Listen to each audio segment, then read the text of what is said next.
L'intimidation. J'aimerais raconter l'histoire de l'intimidation. Cette chose qui fait tant mal.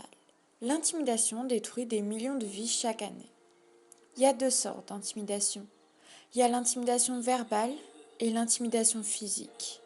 Mais croyez-moi, l'intimidation verbale fait plus mal que l'intimidation physique.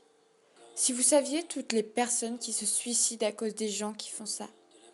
Des gens sans cerveau, qui ont besoin de rabaisser les plus faibles pour se sentir les meilleurs.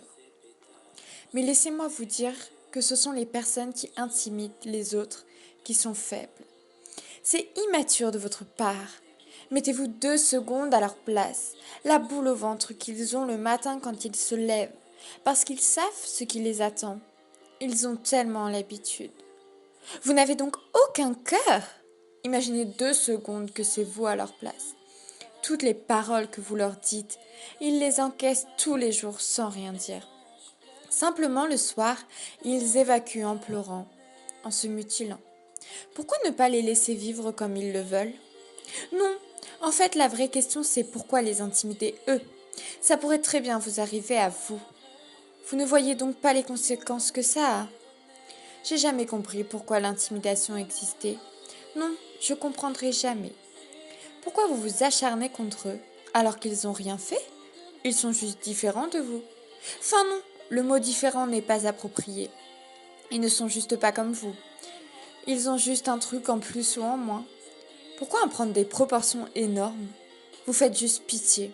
En vérité, la vie, c'est pas ça. Les personnes que vous intimidez ne s'en remettront jamais.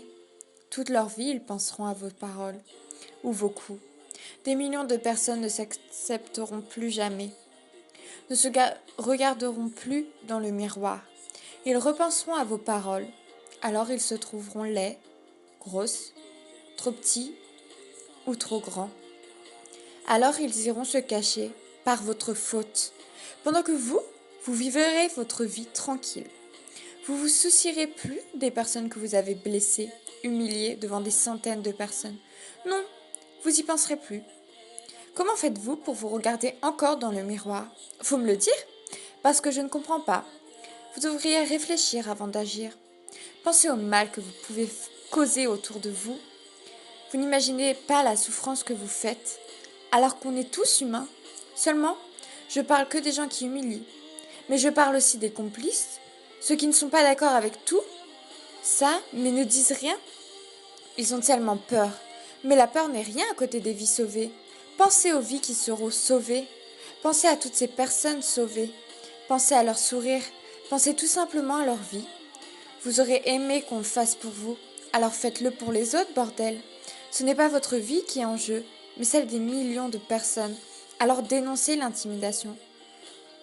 Vous ne pouvez pas laisser faire ceci juste parce que vous avez peur. Aidez-les, c'est juste ça qu'ils demandent.